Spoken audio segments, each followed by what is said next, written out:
নমস্কার বন্ধুরা, দীপিকার পাকশালাতে আপনাদের সকলকে স্বাগত জানাই। আবারও চলে এসেছি নতুন একটা রেসিপির সাথে। আজকে আপনাদের সাথে শেয়ার করব ঘরোয়া কিছু উপকরণ দিয়ে মজাদার একটি ইভিনিং স্ন্যাক্স, সেটি হলো ফুল সিঙ্গারা বা ফ্লাওয়ার সামোসা। খুব কম সময়ে আপনারা অনায়াসেই এই সামোসাটি বানিয়ে বাচ্চা থেকে বড় সকলের কাছে পরিবেশন করতে পারেন। তো আসুন দেখে নেওয়া যাক আমার আজকের এই রেসিপিটি। ফুল সিঙ্গারা বা ফ্লাওয়ার সামোসা বানানোর জন্য আমি এখানে নিয়েছি আটা আর ময়দাটাকে একসাথে ভালো করে মিক্স করে নিয়েছি পেঁয়াজ কুচি, থেতো করে নেওয়া রসুন, কাঁচা লঙ্কা কুচি আর একটা আলুকে আমি ভালো করে সেদ্ধ করে নিয়েছি। প্রথমে আমি ময়দার ডোটাকে ভালো করে মেখে নেব। তার জন্য প্রথমেই দেব সামান্য একটু লবণ আর দেব হাতে ক্রাশ করে নেওয়া জোয়ান। ময়দার ডোটাকে ভালো করে মেখে নেব। এখানে রুম টেম্পারেচারে রাখা জল দিয়েই কিন্তু আমি ডোটাকে মেখে নেব। ডোটা আমার খুব ভালো মতো মাখা হয়ে গেছে। আমরা যেরকম আটা মাখি সেরকমভাবেই কিন্তু ডোটাকে মেখে নিতে হবে। এবার বেশ কিছুক্ষণের জন্য চাপা দিয়ে রেখে দেব।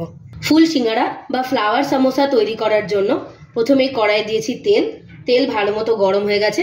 এবার ফোড়নে দেব কয়েকটা জিরে আর দেব থেতো করে নেওয়া রসুন, দেব পেঁয়াজ কুচি ও কাঁচা লঙ্কা কুচি। সমস্ত কিছু ভালো করে ভেজে নেব। আর রসুন ভালো মতো লাল লাল করে ভাজা হয়ে গেছে। এবার এর মধ্যে দেব আগে থেকে সেদ্ধ করে রাখা আলুগুলোকে আমি একটু হাতে ভালো করে ক্রাশ করে দিচ্ছি।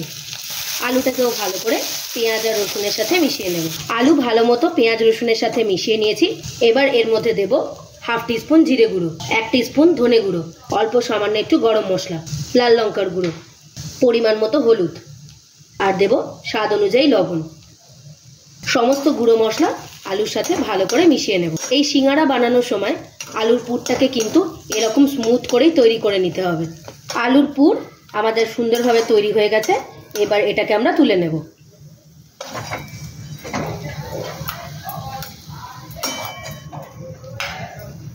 এদিকে পুরটা ঠান্ডা হতে হতে আমি আটার লেচিটা ভালো মতো বেলে নেব।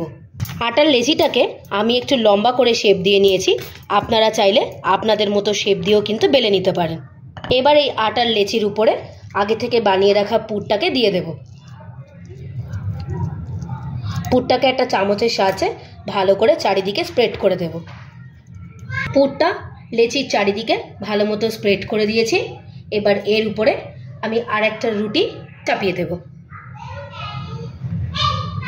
আটার লেচিটা আমি ভালো মতো আলুর উপরে নিয়ে নিয়েছি। এবার এটাকে আবারও একটু হালকা হাতে বেলে নেব। এই কাজটা কিন্তু খুব হালকা হাতেই করতে হবে। খেয়াল রাখবেন আলুটা যেন চারিদিক থেকে বেরিয়ে না যায়। এবার একটা চাকুর সাহায্যে ভালো করে লম্বা লম্বা করে কেটে নেব।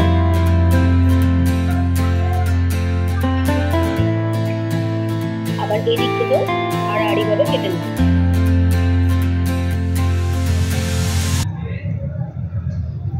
সমোসাটা বানানোর সময় একটা মুখ সামনের দিকে আটকাবেন আর একটা মুখ এরকম পেছনের দিক দিয়ে আটকে দেবেন। এই যে এরকম একটা শেপ তৈরি হবে। সিঙ্গারাগুলো ভালো মতো শেপ দিয়ে গড়ে নিয়েছি। আপনারা আপনাদের মতো করে কিন্তু শেপ দিয়ে গড়ে নিতে পারেন। হয়তো আমার শেপে একটু এদিক ওদিক হতে পারে। সিঙ্গারা ভেজে নেওয়ার জন্য কড়াইয়ে দিয়েছি তেল ভালো মতো গরম হয়ে গেছে। এবার আমি সিঙ্গারাগুলোকে ছেড়ে দেব। এই সিঙ্গারাগুলো কিন্তু একটু ছাকা তেলেই ভেজে নিতে হবে। এই সময় গ্যাসের ফ্লেমটাকে লোতে রেখে দেবেন। একটা পিঠ ভালো মতো ভাজা হয়ে গেছে। এবার আমি এই পিঠটাকেও উল্টে দেব। দেখুন কি সুন্দর ফুলে উঠেছে। আপনারাও যখন বাড়িতে এই সিঙ্গারাগুলো ভাজবেন অবশ্যই চেষ্টা করবেন আঁচটা কম দিয়ে ছাকা তেলে ভেজে নেওয়ার। সিঙ্গারাগুলো ভালো মতো ভাজা হয়ে গেছে। এবার এগুলোকে আমি তুলে নেব। একটা পাটের সিঙ্গারা আমাদের ভালো মতো ভাজা হয়ে গেছে। এইভাবেই আমি বাকি সিঙ্গারাগুলোকেও ভেজে নেব। সমস্ত ফ্লাওয়ার সামোসা বা ফুল সিঙ্গারা আমাদের একদম তৈরি হয়ে গিয়েছে। মজাদার সুস্বাদু ফ্লাওয়ার সামোসা আমাদের একদম তৈরি হয়ে গিয়েছে। বাড়িতে থাকা কিছু কম উপকরণ দিয়েই আপনারা অনায়াসেই এই সামোসাটা বিকালে বানিয়ে পরিবেশন করতে পারেন। আপনারাও একবার এইভাবে বাড়িতে বানিয়ে দেখবেন আর আমাকে কমেন্ট করে জানাবেন। রেসিপিটি যদি ভালো লেগে থাকে অবশ্যই একটা লাইক করে দেবেন। আপনারা যদি আমার চ্যানেলে নতুন হয়ে থাকেন চ্যানেলটিকে প্লিজ সাবস্ক্রাইব করে দেবার অনুরোধ রইল। আর সাবস্ক্রাইব করে দেওয়ার পরে পাশে থাকা বেল নোটিফিকেশনটি অবশ্যই ক্লিক করে দেবেন আমার চ্যানেলে নিত্য নতুন রেসিপির আপডেট পাওয়ার জন্য। ভালো থাকবেন, সুস্থ থাকবেন, দেখা হবে আবার একটা নতুন রেসিপির সাথে। ধন্যবাদ।